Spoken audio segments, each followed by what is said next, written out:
Okay. Anything else about the gameplay we should talk about? You're not gonna ask me to describe how it was coming from like a big fan of A the God of War series. veteran. It, We don't care about so your opinion, so Jay. you No. only care, yeah, okay. I see the favoritism here because I don't live in your house. You don't want to ask. Hey, the door's open. No.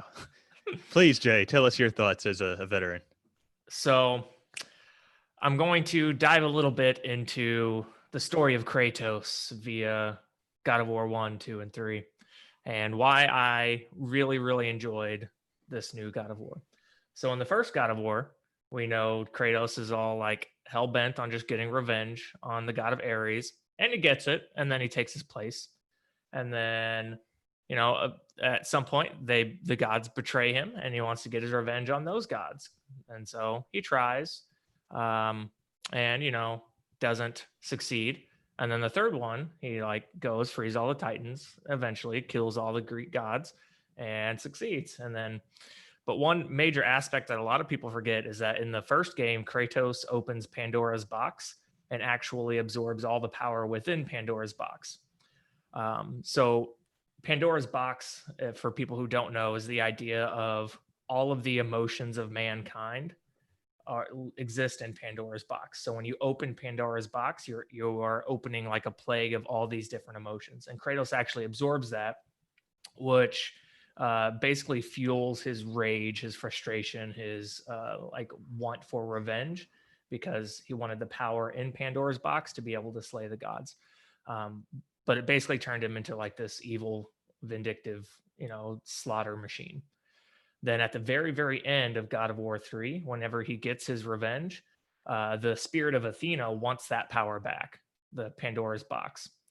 Um, but there's a big talk, and I think this is correct. There's a big talk about how Kratos actually used up all of the rage and all of the anger that came out of Pandora's box, and all that was left was hope.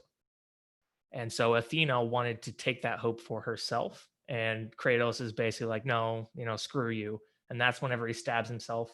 And the whole point was that he released hope to mankind. And then that's how God of War 3 ends. And so there's like a cutscene at the very, very end of God of War 3 where you just see a blood trail from where Kratos stabbed himself with the sword of Olympia. And that's kind of where it ended. Flash forward to God of War 2018, and we know Kratos is now like in a completely different area. He settled down, wife, kid, and is obviously not like this homicidal maniac. And I thought it's really interesting to go back and look and see how absolutely nutso Kratos was in the first three God of War games, and then remembering the whole storyline around Pandora's box actually being the cause of that. And then in this new game, you actually see Kratos for Kratos, like how Kratos actually is, not Kratos, the Kratos who's like filled with Pandora's box.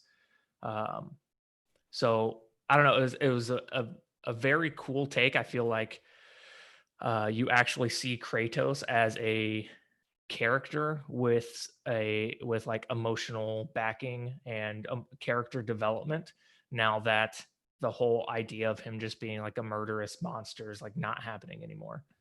um so as a fan of the series, I thought it was absolutely phenomenal to actually see Kratos as like a character with development as opposed to just a slaughter machine. um and especially the way you see him progress from like this old, like unemotional, Spartan way of thinking into like, oh yeah, I'm a dad. I need to, like, I can help this kid. I kind of like seen the error of my ways.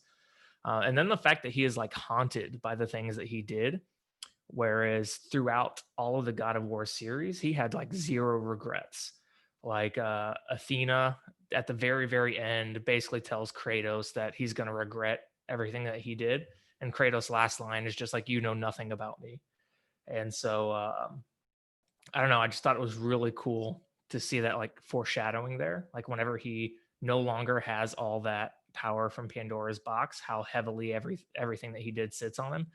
I don't know. And So having been a fan of the series to what it is now, I was just I just felt it was really profound, to be completely honest, like how they kind of tied it all together. It's a And sad had dad that, story or a yeah, had mad that, dad story. Both. yeah, mad dad story Sad into a mad dad. sad mad dad, sad mad dad bad. But yeah, so as I said, I really, really love it. Did you It enjoy makes me, the evolution of the gameplay? yeah, I thought that was. I'm very glad that they changed the gameplay. I probably would not have liked it as much if they kept it as like the old school hack and slash. Nice. Well, I think that monologue there is a good way to wrap up our gameplay section. So you guys ready to move on to the ratings? So ready. Let's do it.